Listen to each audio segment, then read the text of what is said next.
தனியார் வேளாண் கல்லூரி மாணவர்கள் விதை சிகிச்சை சம்பந்தமான விவசாயிகளுக்கான பயிற்சி நிகழ்ச்சி நடைபெற்றது. சேலம் மாவட்டம் பனமரத்துப்பட்டி கிராமத்தில் பிஜேபி வேளாண் கல்லூரி மாணவர்கள் சோளம் விதை சிகிச்சை குறித்த விவசாயிகளுக்கான பயிற்சி நிகழ்ச்சி நடத்தினர். இதில் சூடோமோனாஸ் மற்றும் ட்ரைகோடெர்மா போன்ற உயிரியல் பூஞ்சைகளை பயன்படுத்துவதன் மூலம் விதையின் உயிர்த்தன்மை, முளைக்கும் விதம் மற்றும் தாவரத்தின் பொது ஆரோக்கியத்தை மேம்படுத்துவது குறித்து விளக்கினர். இந்நிகழ்ச்சியில் 50க்கும் மேற்பட்ட பகுதி விவசாயிகள் கலந்து கொண்டனர். கண்டிப்பா எதுக்கு ரொம்ப ஸ்பெசிபிக்கா யூஸ் பண்ணலாம்னா வேர்க்கர்கள் நோய்க்கு, அடியில வேர் கருகி போற நோய்க்கு வந்து யூஸ் பண்ணினா மேக்ஸிமம் தடுக்கலாங்க. அதிகபட்சம்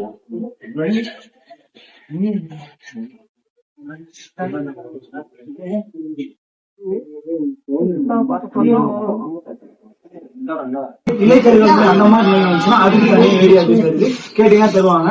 ரெண்டுத்தையும் கலந்து ஒண்ணு போல போடக்கூடாது. இது போட்டீங்கன்னா அதே நேரத்துல வந்து இந்த கெமிக்கல் ஃபெர்டிலைசர் ரசாயன இதுவுமே அடிக்கக்கூடாது. கொஞ்ச நாளைக்கு எப்பவுமே அடிக்கக்கூடாது.